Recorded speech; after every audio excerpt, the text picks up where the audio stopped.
Hello and नमस्कार guys. आज हमारा SBI PO प्रीलिम्स का डे 2 है। मेरा एग्ज़ाम भी आज था। मेरा एग्ज़ाम आज सुबह वाली यानी कि 8 बजे की शिफ्ट में हुआ था। तो मेरा एग्ज़ाम जो है वो फर्स्ट शिफ्ट में हुआ है। तो इस वीडियो के थ्रू मैं आपके साथ मेरा सेल्फ गिवन एनालिसिस शेयर करूँगा। तो welcome back to the channel. चलिए वीडियो शुरू करते हैं। तो सबसे पहले हम इंग्लिश सेक्शन के बारे में बात करेंगे। तो हम पहले देखते हैं कि किस किस टाइप के क्वेश्चंस आपको इंग्लिश वाले सेक्शन में देखने को मिले। तो सबसे पहले तो आपको देखने को मिला था एक RC, उसके बाद पैराजिम्बल, फिर क्लोज टेस्ट, एरर डिटेक्शन और फ्रेज रिप्लेसमेंट। ठीक है, इतने इस टाइप के क्वेश्चंस हमें इंग्लिश के सेक्शन में देखने को मिलेंगे। अगर मैं डिफ़िकल्टी लेवल की बात करूँ तो मेरे हिसाब से इंग्लिश का जो सेक्शन था वो मुझे मॉडरेट टू डिफ़िकल्ट लेवल पे लगा, क्योंकि जिस तरह से 8 मार्च वाले स्टूडेंट का भी फीडबैक आया था उसी तरह आज भी हम अगर बात करेंगे तो एरर डिटेक्शन में या फिर जो क्लोज टेस्ट है वहाँ पे या फिर फ्रेज रिप्लेसमेंट में भी जो ऑप्शंस थे ना वो बहुत सिमिलर थे, मतलब कन्फ्यूजिंग ऑप्शंस थे। ठीक है, तो उसकी वजह से मैं इंग्लिश को मॉडरेट टू डिफ़िकल्ट लेवल पे कहूँगा। और यहाँ पे अगर मैं अपने पैराजम्बल की सीक्वेंस की बात करूँ तो मेरा सीक्वेंस रहा है EADBFC।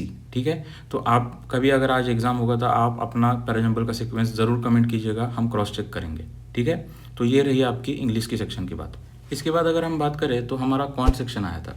क्वांट में हमें 2 DIs देखने को मिले थे, फिर एक कैसलेट था, फिर मिसिंग नंबर सीरीज़ के आई थिंक 3 से 4 क्वेश्चंस थे और बाकी का जो बचा हुआ था वो अरिथमेटिक था। ठीक है, तो अगर हम DI में बात करेंगे तो दोनों DI और एक कैसलेट तीनों भी 5-5 क्वेश्चंस थे मेरे हिसाब से।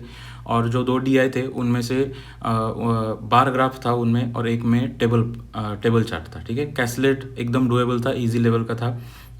उसके उसमें क्या किया था कि हमें मंडे, ट्यूसडे और संडे का जो ऑनलाइन और ऑफलाइन ऑर्डर कर रहे थे कुछ तो मोबाइल से, ठीक है, तो वो उसके रिगार्डिंग डेटा दिया था, वो एकदम डुएबल था, इजीली वो हो सकता था। ठीक है, तो मैं क्वांट के बारे में मैं अगर कहूँ तो मुझे क्वांट थोड़ा सा डिफ़िकल्ट साइड पे लगा, क्योंकि बहुत टाइम टेकिंग लगा मुझे क्वांट का पेपर। और यहाँ पे मैंने थोड़ा सा ब्लंडर कर दिया है। मेरा अटेम्प्ट जो है वो क्वांट में बहुत कम है। मैं अपना टोटल अटेम्प्ट में लास्ट में आपको हर एक सेक्शन वाइज भी और टोटल अटेम्प्ट भी लास्ट में बताऊँगा। ठीक है, तो मेरे हिसाब से आपका जो क्वांट का सेक्शन था वो मुझे डिफ़िकल्ट साइड पे लगा था। तो जिन भी स्टूडेंट्स का आगे एग्ज़ाम है उनको ये प्रिपेयर्ड रहना है कि आपका क्वांट का सेक्शन अच्छा खासा डिफ़िकल्टी लेवल में आ रहा है। ठीक है, और इंग्लिश का भी मैं ईजी तो बिल्कुल ही नहीं कहूँगा, मॉडरेट से ऊपर ही आपका डिफ़िकल्टी लेवल था। ठीक है, अब इसके बाद अगर हम बात करें तो हमारा खुलता है रीजनिंग का सेक्शन। तो रीजनिंग में मेरे हिसाब से 5 पजल्स हमें देखने को मिले थे। उसमें से जितने मुझे याद है वो हम देखते हैं। एक तो पजल था आपका ईयर एंड एज बेस्ड, उसके बाद एक सर्कुलर सिटिंग अरेंजमेंट था, फिर एक पैरेलल सिटिंग अरेंजमेंट था, इसमें 14 पर्सन्स थे, 14 पर्सन्स।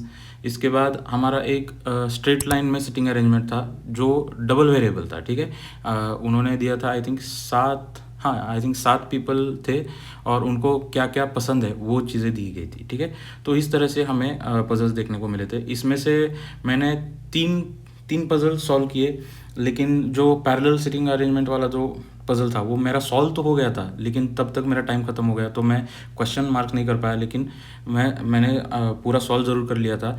तो आपका जो रीजनिंग में है, और हाँ यहाँ पे हमें सिलॉग्स भी देखने को मिले थे। 3 क्वेश्चन सिलॉग्स के थे। एक क्वेश्चन था जो वर्ड फॉर्मेशन का रहता है, मतलब 3rd, 4th, 5th, 6th ऐसे लेटर्स से आपको वर्ड फॉर्मेशन करना था, वो एक मिसलिनियस क्वेश्चन था। ठीक है, तो ये सारे क्वेश्चंस आपको रीजनिंग में देखने को मिलेंगे। रीजनिंग का सेक्शन मेरे हिसाब से मैं इजी टू मॉडरेट कहूँगा, क्योंकि रीजनिंग बहुत डुएबल था। कि मेरा खुद का जो अटेम्प्ट है वो अच्छा खासा हुआ है और मेरा रीजनिंग मैं अच्छा नहीं मानता हूँ। ठीक है, तो रीजनिंग मुझे बाकी 2 सेक्शन से ईजी लगा था।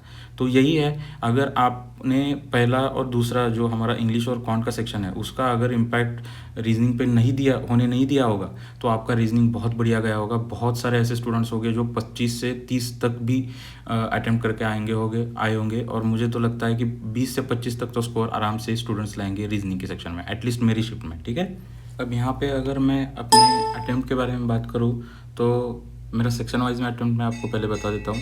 मेरा इंग्लिश में अटेम्प्ट हुआ है 28, उसके बाद क्वांट सेक्शन में अटेम्प्ट हुआ है मेरा सिर्फ और सिर्फ 9। यहाँ पे मैं बहुत डिसअपॉइंट हूँ। मेरे हिसाब से मेरा अटेम्प्ट यहाँ पे 14 से 15 तक तो जाना चाहिए था, लेकिन मैं आउट ऑफ प्रैक्टिस होने की वजह से ऐसे क्वांट सेक्शन में अटेम्प्ट नहीं कर पाया हूँ। यहाँ पे मेरा सिंगल डिजिट अटेम्प्ट रह गया है, यहाँ पे 9 अटेम्प्ट सिर्फ कर पाया हूँ। ठीक है, इसके बाद अगर मैं रीजनिंग की बात करूँ तो रीजनिंग मेरे लिए तो मुझे ईजी लगा। तो रीजनिंग में मैंने अटेम्प्ट किया है 19, 19 अटैम्प्ट किया है, ठीक है। तो इस तरह से मेरा सेक्शन वाइज अटैम्प्ट रहा था।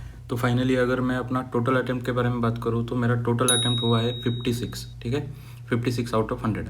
तो बस यही कुछ बातें मैं आपके साथ शेयर करना चाहता था, यही था मेरा सेल्फ गिवन एनालिसिस। अब जिन भी स्टूडेंट्स का आगे एग्ज़ाम है, अभी बचा हुआ एग्ज़ाम है, उनको मैं स्पेशली कौन सेक्शन के लिए वार्न करना चाहूँगा, कौन सेक्शन में बहुत ज़्यादा टाइम कंज्यूमिंग क्वेश्चंस आ रहे हैं, यहाँ पे जिसका भी सिलेक्शन सही होगा उसका अटेम्प्ट सही होगा, ठीक है। तो कौन सेक्शन की अच्छी खासी प्रैक्टिस कीजिएगा, जैसे कि मैंने इसके पहले भी बताया, सेक्शनल मॉक्स पे ज़्यादा फोकस करिए, ठीक है। तो आज की वीडियो में बस इतना ही था। 1-2 दिन में मैं आपको मेरा एक्सपेक्टेड कट ऑफ भी बता दूंगा, एक उसकी छोटी सी वीडियो बना दूंगा। अभी थोड़ा सा बिजी हूँ, तो आई थिंक ट्यूसडे या वेंसडे तक आपको मैं अपना SBI PO प्रीलिम्स का एक्सपेक्टेड कट ऑफ का वीडियो दे दूंगा। तो बस आज के वीडियो में इतना ही।